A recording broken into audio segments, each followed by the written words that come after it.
Hello, ham radio enthusiasts. Welcome to my channel. This is vlog number 4, and I think I'm going to put these out on Tuesdays. I think it's a good time. Right after the weekend, there's a little dead spot where I have a little chance to do these videos, and we're just going to talk about the community, what's going on with the ham radio kind of thing, and me, what I'm interested in, and the comments. I answer a bunch of comments of you guys, and I know what your interests are and your concerns. We're going to talk about a little bit about Dayton, what I did today, making these Polaroid pictures, what I'm into, what I'm interested in.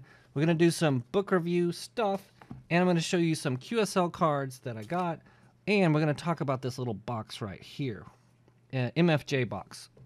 All right, so if you're interested in that, stick around and I'll tell you what's happening. All right, first of all, the weather around here has been horrendous. What's especially troubling about the weather in Missouri is the rapid ups and downs, so it tricks you all the time.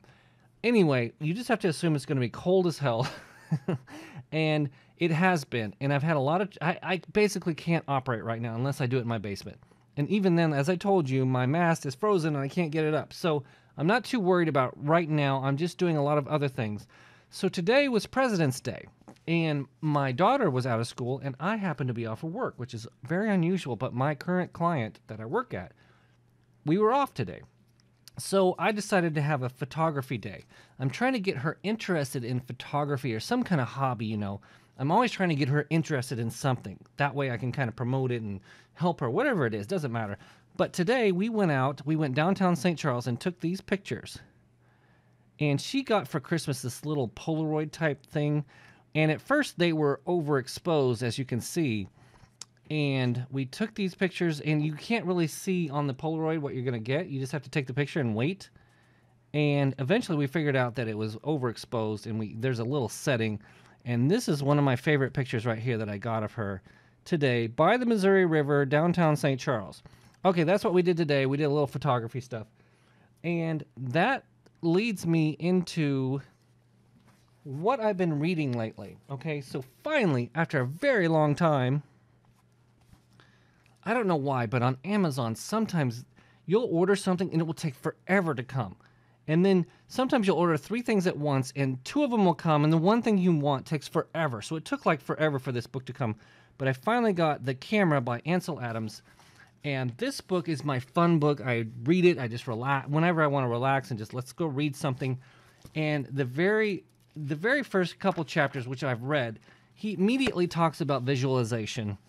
And this is like the Bible for beginning photographers. And I just find it really interesting the way he thinks about things. And he talks immediately about pinhole cameras and the kinds, how you would make one and the kind of images you would get. This right here would be a pinhole camera. You'd have a lens and a tiny little pinhole and a shutter and all that. This book is very excellent. You can get this used, which I did. And it's just real interesting if you're interested in photography. I'm interested in everything. I have so many hobbies, it's ridiculous. I literally have probably 12 hobbies, including, of course, ham radio is one of the major ones. But all right, while we're talking about books, I'm going to talk about one of my favorite books of all time. This is almost like a classroom book you would get maybe in middle school or something. Electricity and Basic Electronics. I paid full price for this many years ago, maybe 8 or 9 years ago, and I absolutely love this book. Okay, so I've been wanting to make this video, and I want to talk about ham radio today. What is ham radio? Why should you do it? And this book would explain it all, because ham radio is more about electrical engineering with a slant towards radio waves, antenna theory, and that sort of thing. This book is so dumbed down and so easy to understand. It starts from the very beginning. And let me just talk about that. No matter how expensive it is, if you're interested in ham radio and electronics and electricity, I would get this book and start here. I'm not even kidding. So let's look at the first. Learning the fundamentals of electricity, sources of electricity, conductors and insulators, resistors, capacitors. This starts at the beginning. This is the beginning, and they describe it very, very well.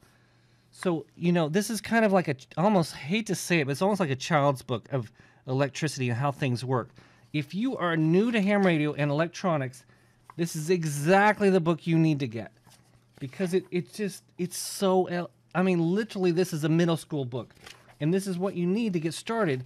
And you know, I've been programming computers for years and years and years, but it's totally different than electrical engineering. It talks about magnetism, conductors and insulators. This is the very core basic what you need to know about doing electronics and getting inside of it, which is why we do, that's why I think we do ham radio.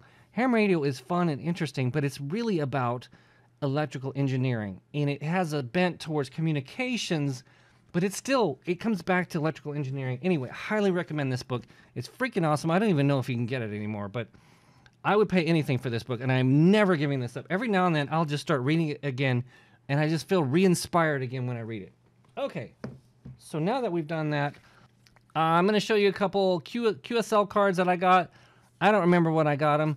I hate to say it, but I've been terribly, terribly lazy about sending out QSL cards. I just find them difficult to do. I've never quite known how to make a card and then go to the post office and send it. It just seems like a really nasty process, so I've always kind of shied away from it. But that being said, let me show you a couple cards that I've gotten from an N9 number, N9 YHF. Very cool card, very professional. It almost looks like this was already pre-printed. I don't know how he made this. I really don't know, but this card is awesome.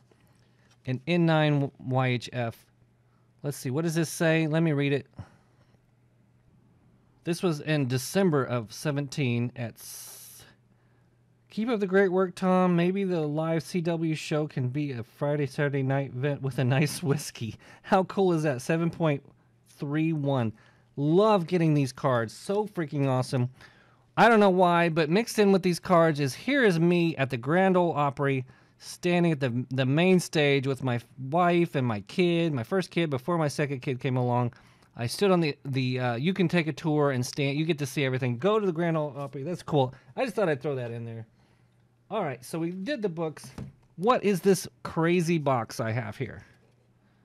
This is the MFJ Mighty Fine Junk, as K4SFC called it. Ron C. Mighty Fine Junk. This is the first antenna analyzer I bought.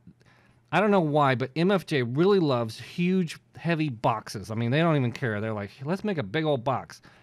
All right, so what this is an antenna analyzer. It's really nice. I have since bought the Rig Expert. I don't need this anymore. I'd actually be willing to sell this. If anyone wants to buy it, let me know. I'll give you a fair price. I don't need it because I have the Rig Expert. Thing works awesome. It takes a ton of batteries. It takes a whole bunch of AA batteries that fill in here. It works great. I've messed with this and messed with this. This is my first antenna analyzer. I bought this probably back in 2005 or something like that. I've had it forever. I just never know. I don't know how to sell things. I'm not good at selling things because I never get what they're worth. I almost just rather keep them. All right, let's move on. As we near the 10-minute mark, I bought my tickets. I bought my tickets to Hamvention. I am ready to go. That means I'm going. It's going to happen. I'm going to see you there. I'm going to say hi. I debated with my friend Ron C, K4SFC, whether or not I should get an N9YO shirt, just because everyone should wear their call sign. I think everyone should wear their call sign at Hamvention, just because I like to see people's call signs. I think they're cool. By the way, I picked N9YO. The reason I picked that is because it's very short and simple. It's easy to send. It's quick and short and easy. Little did I know that Yankee is very difficult for people to pick up. I don't know why, but when I say Yankee, no one ever gets me. All right, that being said, let's look at Hamvention. This has been pretty disappointing. Whenever I go to attendees and event schedule, I don't see very many events. I'm hoping more events will show up as time gets closer and closer, because what are we? We are 87 days away, and I'm telling you right now. All right, so if we looked at Friday, what are the events going on Friday? Well, it doesn't tell you. There's hardly anything here. Top band dinner, what is that? Crown Plaza. So what I'm going to do is I'm going to look at these events, and probably on Saturday night I'm going to co-opt an event. I'm going to go there and let you all know if you guys want to meet me or anybody else, any other YouTuber. I think we should pick a single event and announce that we're going there. Anyone that wants to talk YouTube and videos and stuff like that, and you want to meet us and we want to meet you, our viewers and our commenters, we'll go there and we'll all talk and all that stuff. All right, but I have been a little disappointed with how little events and how little information we have so far. Is Dayton Hamvention dying? I don't know. All right, so the other good news is I bought my tickets. So how do you get tickets? You go to tickets. You go to tickets, you buy your tickets, you get them, and then you go. I think they mail them to you. They have not come to me. I ordered them about 5 days ago, and they have not arrived yet. I got my hotel room. I'm staying in a hotel. I was thinking about camping, but I don't really have a camper, and I wanted to have a shower and a nice place to stay, you know, so anyway, I'll be staying in a hotel. I'm definitely going unless anything crazy happens. I hope to see you there. I'll let you know where I am. If you see me, say hi.